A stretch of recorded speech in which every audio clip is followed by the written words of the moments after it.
आज हम शुरू करने वाले हैं चीज़, वो है लीनियर रिग्रेशन ऑन आर। अच्छा, लीनियर रिग्रेशन के बारे में एक सिंपल सी चीज़ आपको बता दूं। हम लीनियर रिग्रेशन में हम इसको लीनियर रिग्रेशन है, इसमें हम मेनली जो चीज़ है वो दो जो है वेरिएबल्स हम उसको यूज़ करेंगे, उसकी बेस पे हम प्रिडिक्शन करेंगे। इसका मेन मकसद ये है कि हम कोई सी भी दो वेरिएबल्स जो हैं उनके दरमियान में रिलेशन देखना चाह रहे हैं, और हम देखना चाह रहे हैं कि जब एक चीज़ चेंज हो रही है तो उसकी बेस पे दूसरी चीज़ कितनी चेंज हो सकती है। अगर हम मेडिकल के टर्म्स की बात करें, लेट्स सपोज हमने दो चीज़ें ले ली जैसे कि वेट और ब्लड प्रेशर। हमारे पास कोई भी डाटा सेट है, उसमें हमने वेट और ब्लड प्रेशर ले लिया, और हम देखते हैं उन दोनों के दरमियान कितना, यानी कि 1 किलो वेट चेंज होने से ब्लड प्रेशर कितना चेंज हो रहा है, या वाइस वर्सा जो भी है। हम इसमें दरअसल रिलेशन देख रहे हैं दो वेरिएबल्स के दरमियान में, ठीक है। अब हम इसके लिए हम यूज़ कर रहे हैं आर। हमारा मेन मकसद ये है कि हम डाटा एनालिसिस करेंगे आर पे, वो है लीनियर रिग्रेशन, ठीक है। और इसके लिए हमें एक डाटा सेट भी चाहिए, तो हम सबसे पहले आर से शुरू करते हैं। ये एक आर है, आर में हमें जो पहले नजर आया वो है कंसोल। हम इसमें टाइप करना शुरू करेंगे। आर डाटा एनालिसिस के लिए सबसे बेस्ट सॉफ्टवेयर है। तो हम पहले लिखते हैं डाटा। अब मैंने डाटा लिखा है तो वो बता रहा है कि डाटा क्या है उसके हिसाब से, ठीक है। अब हम डाटा को लिख के एंटर ही दबा देते हैं डायरेक्ट। अब हम इधर वर्ड यूज करते हैं MTCARS, एम टी कार्ड्स आपके सामने आ गए। अब एम टी कार्ड्स क्या है, हमने जब भी लीनियर रिग्रेशन करनी है हमें उसके लिए कुछ डाटा चाहिए। तो हम क्या कर रहे हैं, एम टी कार्ड्स का एक डाटा है जो कि पहले से अवेलेबल है आर के सॉफ्टवेयर के ऊपर। हम उसी डाटा को यूज करेंगे और उसी पे ही लीनियर रिग्रेशन करके देखेंगे, ठीक है। अब एम टी कार्ड्स है कि एम टी कार्ड्स का जो डाटा है, ये डाटा लिया गया था 90, ये जिस तरह आपको नजर आ रहा है 1974 में मोटर ट्रेंड यूएस मैगजीन में। इसमें 32 ऑटोमोबाइल्स के बारे में डिफरेंट एस्पेक्ट्स हैं, जिस तरह वो कितना माइलेज कवर करती है, उनका वेट कितना, ये डिफरेंट एस्पेक्ट्स हैं कार के, ठीक है। हम उसी डाटा सेट को जो कि पहले से बिल्ट इन है आर के अंदर, हम उसी को यूज करेंगे, ठीक है। अब मैं इसको अगर डायरेक्ट क्लिक कर दूंगा तो ये डायरेक्ट जो चीज़ हम लिखना चाह रहे हैं वो आ जाएगी, ठीक है। अब हम इसको ओके कर देते हैं। तो अब ये इधर आप देख सकते हैं वैल्यूज में जहाँ पहले कुछ नहीं था वहाँ आप एम टी कार्ड्स लिखा हुआ आगे, ठीक है। अब हमने ये लिख दिया। अब हम एक वर्ड यूज करते हैं हेड। अब हेड का मतलब क्या है, अगर मैं हेड लिखूंगा ना, हेड का मतलब ये है कि फर्स्ट और last part of the object, यानी जो भी चीज है उसका जो स्टार्टिंग वाला पार्ट है तो हेड से आ जाएगा, और यहाँ सिंस हेड स्टार्टिंग और टेल से उसका लास्ट आ जाएगा। अगर मैं हेड लिखता हूँ और मैं आगे अपना डाटा सेट ही लिख देता हूँ एम टी कार्ड्स का जो हमारे पास है, तो ये बता रहा है कि उसमें जो स्टार्टिंग वाली वैल्यूज हैं चंद एक, उनके बारे में हमें बता रहे हैं। हमें इसमें एक और चीज़ अपनी नजर आ रही है, वो ये कि एम्प्टी कार्ड्स के आगे अब लिखा हुआ आ गया है कि यहाँ पर 32 ऑब्जर्वेशंस हैं और 11 वेरिएबल्स हैं। अगर मैं आपको दिखाऊं, अगर मैं इधर लिखता हूँ व्यू, VIEW व्यू, और मैं इधर एम टी कार्ड्स लिख देता हूँ, तो व्यू एम टी कार्ड्स में अगर मैं इसको एंटर करने के बाद ये जो है रन करेगा कोड को, ठीक है। एंटर करता हूँ तो ये सारा डाटा आ गया। अब इसमें ये डिफरेंट 11 वेरिएबल्स है, ये जो आपको कॉलम नज़र आ रहे हैं, ठीक है।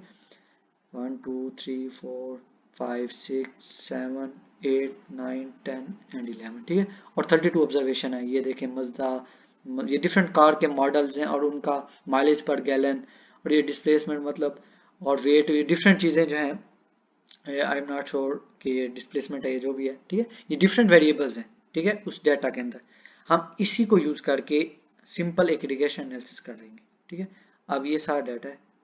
अब इसमें आप देख सकते हैं कि 11 वेरिएबल्स हैं और हर वेरिएबल की जो है वो 32 ऑब्जर्वेशन है, यानी 32, यानी एक कॉलम में 32 है, ठीक है। और इस तरह के 11 कॉलम है, सिंपल अल्फाज में समझाऊँ तो। हम इसको इधर से क्रॉस कर देते हैं, ठीक है। हम आगे अपना कोड लिखते हैं। अब हमने कर लिया व्यू, ठीक हो गया। अब हम एक और कोड लिखते हैं, वो ये है समरी, SU, एक सेकेंड, SUMMARY। अब समरी ये हमें समराइज कर देगा, ठीक है। और हमने समराइज क्या करना है, हमने एम टी कार्ड्स का जो डाटा लिखा है इसमें हम उसी को समराइज करना चाह रहे हैं। अब मैंने ये लिख दिया। तो अब ये सारा हर वेरिएबल का जो हर कॉलम है किस्म का, ये कॉलम था जिस तरह माइलेज पर गैलन का, उसका मिनिमम, उधर जितनी भी वैल्यू थी उनमें मिनिमम वैल्यू कितनी है, first quartile, median, mean, third quartile और मैक्सिमम वैल्यू, ये जो है उसमें बता रहा है। ये सारे के सारे 11 वेरिएबल्स की बता रहे हैं हमें, ठीक है। अब हम क्या करते हैं, अब हम लीनियर रिग्रेशन की तरफ जाते हैं। अब हम इधर कोड लिखते हैं प्लॉट, ठीक है। अब हमने जो प्लॉट लिखा तो वहाँ हाँ भी गया खुद ब खुद। आपको आर की सबसे अच्छी बात यह है कि वो आपको खुद बता देता है, जब भी आपको कोड लिखने लगता है तो आपको एक्सप्लेन कर देता है जो आप फंक्शन लिख रहे हो उसका मतलब क्या है आर के हिसाब से, ठीक है। अब यहाँ लिखा हुआ आ गया है कि जिस तरह मैंने अभी प्लॉट पे सिर्फ दबाया तो प्लॉट पे आ गया, प्लॉट द डिफॉल्ट हमने लिखना है, ठीक है। यह प्लॉट है, इसमें हम क्या करेंगे, एक्स वाई कि इधर हम समराइज करते हैं, draw a scatter plot with such axis and titles in the active graph. इसमें एक्स और वाई में एक हम प्लॉट जो है वो ड्रा करेंगे। अब हम प्लॉट पे ओके कर देते हैं, प्लॉट को दबा, अगर हमें लेट्स सपोज इस तरह का शो नहीं हो रहा साइन डिफरेंट इस तरह ऑप्शन है, तो हम सिंपल ब्रैकेट लिख सकते हैं, उसके बाद उसका भी वो फंक्शन ऑन हो जाता है। ठीक है, प्लॉट हो गया। जैसा कि अब ये मैंने सिर्फ क्लिक किया, इसकी वजह से आगे ये ब्रैकेट आ गया। ठीक है, अगर मैं यहाँ से इसको रिमूव कर देता हूँ, ठीक है, उसके बाद ये प्लॉट है, और उसके बाद खुद से मैं ब्रैकेट वाला बटन दबाता हूँ तो ये इकट्ठी ही ब्रैकेट आएगी, starting bracket small bracket start वाला आपने दबाना है। ठीक है, अब हम इसमें क्या करते हैं, अब हम इसमें लिख देते हैं एम्प्टी कार्ड्स। अब हमने उसको बता दिया कि हम प्लॉट करवाना चाह रहे हैं कुछ, जो कि किसकी बेस पे, एम्प्टी कार्ड वाले डाटा की बेस पे। ठीक हो गया। अब हमने यूज करना है इसमें डॉलर का साइन। अब डॉलर का साइन मतलब ये है कि हम उसको बता रहे हैं कि जो एम्प्टी कार्ड्स है उसके अंदर जितना डाटा, यानी उसके अंदर 11 वेरिएबल्स थे। ठीक है, हम उनमें से एक वेरिएबल को चुनना चाह रहे हैं। डॉलर का साइन का मतलब ये है, यानी कि हम उसके अंदर मजीद जो है जितनी डिवीजन है उनमें से किसी एक डिवीजन की तरफ जाना चाह रहे हैं। अब मैंने सिर्फ डॉलर का साइन दबाया तो आपके सामने ये पूरी लिस्ट आ गई है, क्योंकि इधर थे 11 वेरिएबल और ये 11 के 11 वेरिएबल खुद ब खुद आ गए, और वो हमसे पूछा है कि मैं इनमें से किसको सेलेक्ट करना चाह रहा हूँ। ये किस वजह से है, सिर्फ डॉलर के साइन की वजह से। डॉलर का साइन दरअसल क्या है, ये हमें उस डाटा सेट के अंदर मजीद जितनी डिवीजन है उसकी तरफ ले जाना चाहते हैं, हम मजीद सेलेक्ट करना चाह रहे हैं उसमें से किसी एक चीज को, इसका मतलब ये है। ठीक है, अब हम डॉलर साइन पे चले गए। अब हम इतने ज्यादा वेरिएबल्स है 11, जिस तरह आप वहां शो हो रहा है, ठीक है, इन्वायरमेंट में। अब हम लेट्स सपोज इसमें से हम एक वेरिएबल ले लेते हैं, इधर से कोई सा अच्छा सा हम ले लेते हैं, इनमें से वेट को, मैंने वेट पे क्लिक कर दिया, डॉलर के आगे वेट आ गया। अब इसका क्या मतलब है, मैं आर स्टूडियो को या आर को ये बता रहा हूँ कि मैंने एम्प्टी कार्ड्स का जो डाटा सेट था उसमें से जो वेट वाला या WT वाला कॉलम था, WT वाला वेरिएबल था, उसको मैंने सिलेक्ट कर लिया है। ठीक हो गया। अब हम इधर इस तरह से कॉमर लगा देंगे। ठीक है, अब हम उसके बाद दोबारा चाहते हैं, हम फिर लिखते हैं एम्प्टी कार्ड्स। ठीक है, अब फिर से हमने वो डॉलर वाला साइन लगा दबा दिया। डॉलर वाला साइन का मतलब क्या था, हम उस डेटा सेट में से किसी एक कॉलम या एक वेरिएबल की तरफ जाना चाह रहे हैं, कोई सा भी हम वेरिएबल सेलेक्ट करना चाह रहे हैं। इधर तो जैसे हम करेंगे तो हमारे सामने प्रॉपर उस डेटा सेट के ऑप्शन भी आ रहे हैं, सारे वेरिएबल्स, ये सारे 11 के 11 वेरिएबल्स आपके सामने शो हो गए। ठीक है, अगर ये नहीं भी होते तो आप सिंपल डॉलर का साइन लगा के वो वेरिएबल लिख भी सकते हैं, नॉट अ प्रॉब्लम, लेकिन हमें आर अक्सर शो करता है। ठीक है, तो अब हम इसमें कोई दूसरा वेरिएबल ले लेते हैं, हम एक ले लेते हैं जैसा कि MPG माइलेज पर गैलन, यानी कि कितनी माइलेज है पर गैलन के हिसाब से। ठीक है, अब हमने क्या किया, हमने आर को दो चीज़ें की, हमने उसे कहा प्लॉट कर एक ग्राफ, और हमने उससे दो चीज़ों पे कहा, हमने उसे कहा कि एम्प्टी कार सेट में पहले जाओ, उसमें हमने WT वेट वाला जो वेरिएबल है उसको सिलेक्ट कर लिया, और उसके बाद फिर हमने डॉलर का साइन लगाया, और फिर MPG हमने दूसरा वेरिएबल सेलेक्ट कर लिया विच इज माइल पर गैलन। ठीक हो गया। अब इसको सिलेक्ट करने के बाद हमने फिर एक कॉमा डाल दिया। अब हम क्या कर रहे हैं, हमने प्लॉट जब किया था तो हमें एक्स और वाई एक्सिस में प्लॉट करना है, तो अब हम करते हैं एक्स लैब LAB। अब आपके सामने आ गया। एक्स लैब का क्या मतलब है, ये शो भी कर रहा है, a label of x axis.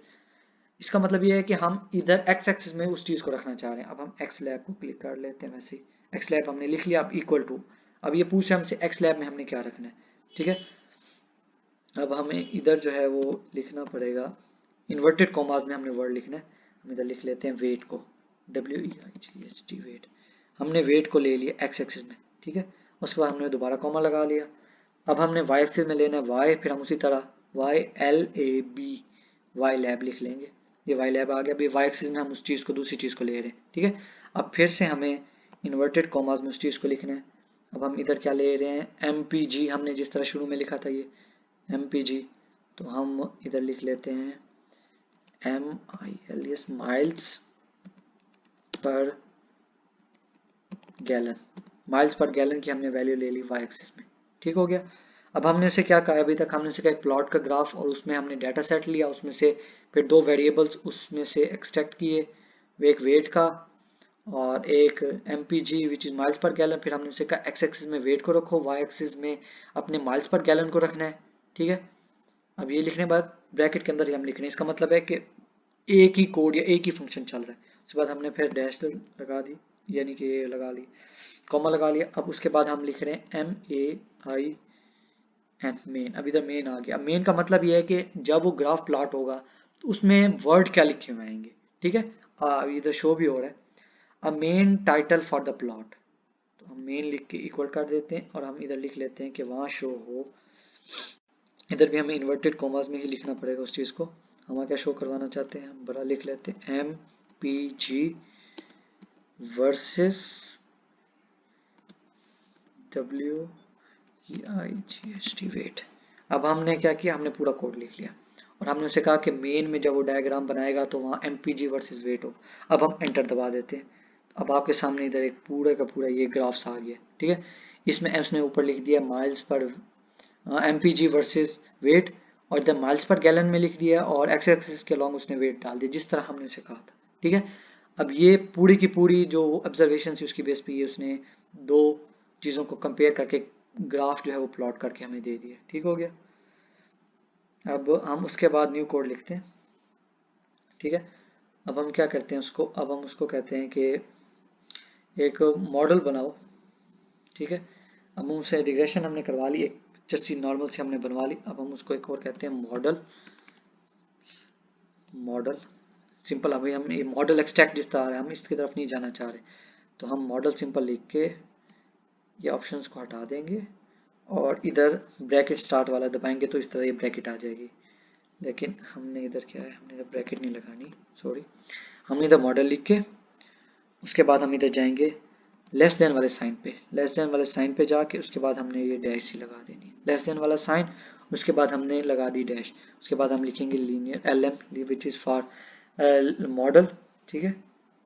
अब हम ये आगे रिग्रेशन वाला कर रहे हैं मॉडल, ठीक है। अब उसके बाद जो है MT लिखने के बाद LM लिखने के बाद हम इधर फार्मूला लिखेंगे, ठीक है। और ब्रैकेट स्टार्ट करेंगे। ब्रैकेट स्टार्ट करने के बाद हम लिखेंगे MPG और उसके बाद हम ये साइन करेंगे और WT। अभी मैं इसको आपको थोड़ा सा समझाता भी हूँ। उसके बाद हम क्या करेंगे, डाटा, डाटा के बाद इक्वल टू वाला साइन और MT कार्ड्स, ठीक है। हम इसको ओके कर देते हैं। अब क्या किया दरअसल मैंने दरअसल ये काम किया है कि मैंने इसको असाइन कर दिया एक चीज़। मैंने कहा है कि ये जो लेस देन और डैश का साइन था इसका मतलब ये है कि जो अब ये जितनी भी चीज़, अब जिस तरह मेरा पूरा का पूरा ये रिग्रेशन हो गया, अब हर बार मैं ये पूरा कोड लिख नहीं सकता, ठीक है। तो मैं क्या करूँगा, मैं मॉडल या कोई भी XYZ, आप कोई भी वर्ड लिख सकते हो। हमने वो वर्ड लिख लिया और हमने फिर उस पर जो है वो रिग्रेशन डाल दी। हमने उसको कहा कि मॉडल जो है ये पूरे का पूरा कोड जो है इसकी बजाय मॉडल, यानी कि जब मैं मॉडल का वर्ड यूज़ करूँगा उसका मतलब ये है कि लिस्ट ऑफ 12 जो है वो आ जाएगी। ये पूरे का पूरा, बजाय इसको बार बार लिखने के, एक चीज़ को हमने नया नाम असाइन कर दिया दरअसल मॉडल का, ठीक हो गया। अब ये असाइन कर दिया। अब उसके बाद हम क्या करते हैं, हम उसको कहते हैं समरी करके फिर हम लिख देते हैं मॉडल, ठीक है। अब हम इसको ओके कर देंगे। अब उसने ये समराइज फॉर्म में हमें पूरे का पूरा जो है वो दे दिया मॉडल को समराइज करके। अब हम इसको ना जो है वो एक तरह से पढ़ने की कोशिश करते हैं कि इसका मतलब क्या है, ठीक है। अब उसने हमें पहले पहले जो दिया है वो क्या दिया है, अगर आप इधर से देखें एस्टिमेटेड, ये एस्टिमेटेड जो है उसके वैल्यू इधर है 37। अब ये जो है ये 37 इसका मेन मतलब क्या है, ठीक है। हमने पहले ये पढ़ने की कोशिश करनी है कि इसका मतलब क्या है 37 जो है, ठीक है। इसका मतलब ये है कि अगर वेट जो है वो 0 कर दिया जाता है, ठीक है, तो जो माइलेज पर गैलन होगी वो होगी 37, ठीक हो गया।